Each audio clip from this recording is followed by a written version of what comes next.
Alright, Ariel. So before I even put the image up there, I kind of want to show you where I found it and where you'd actually have to insert it at. So pretty much the only thing that you edit in the actual editor on this end is you could change the permalink and you could change the name of the page here. Everything else is just pulled over from the template, which was hidden, but it's in this little page attribute section over here. And you can just select whatever template that you want. So I went and I looked at the template, which is, if you ever need to do this, I mean, you need to know how to code at least a little bit. I'll show you a little trick that you can try.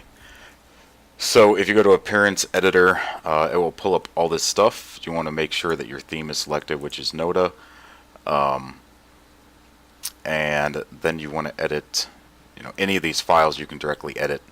You need to be super careful editing files. For example, if you even just delete, like anything. If you delete anything wrong, it's going to jack up the page. Even something as simple as a comma could break the page. So anyways, what you're looking for is sign up page template, which would be right here. It's template dash sign up PHP, which is this right here. As soon as you load in, I can see what the other dev did is he hard coded the wording above the form right here, and then he just called in a PHP echo do short code, and then that's the short code right there.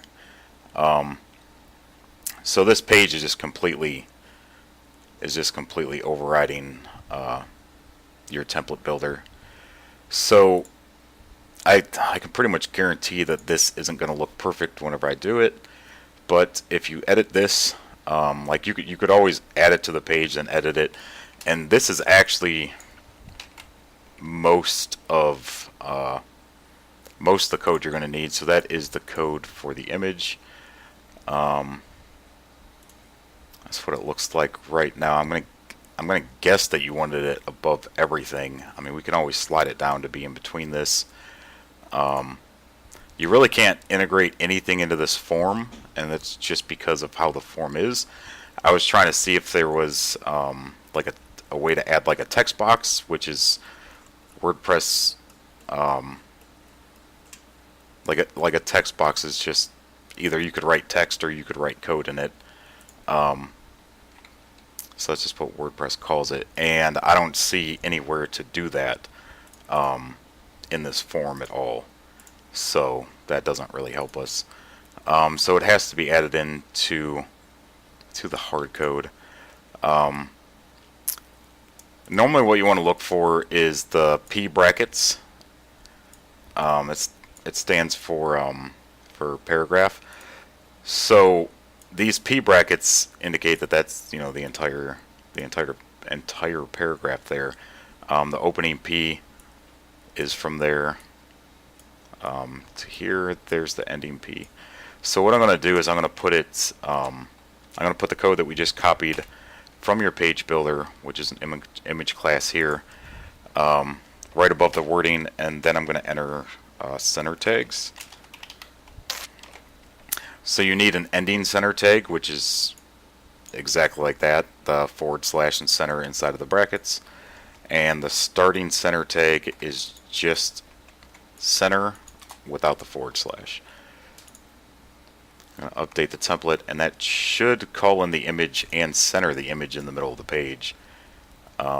We might have to add some like CSS and stuff to make it look not retarded, but kind of just see if this goes out of bounds of the page.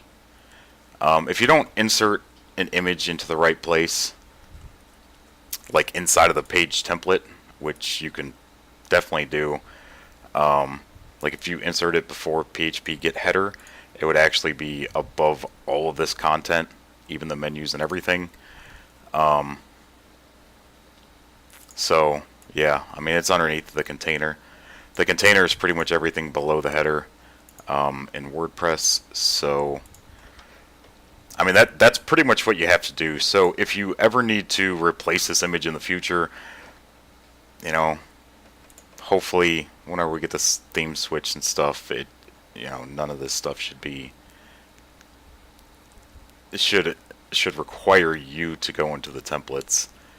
But if you do ever want to replace it in the future, all that you'd need to do is find the image class.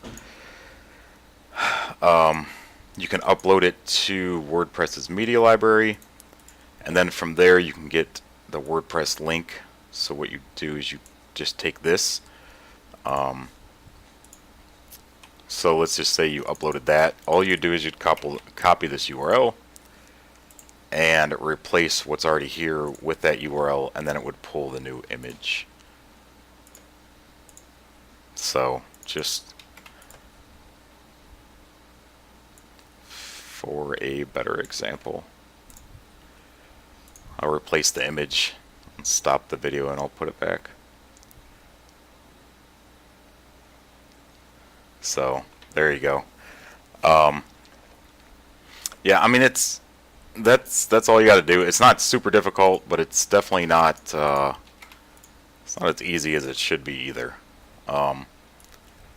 So that's it. So I'll put the right image back, and hopefully that fixes your problem. If you guys need anything else,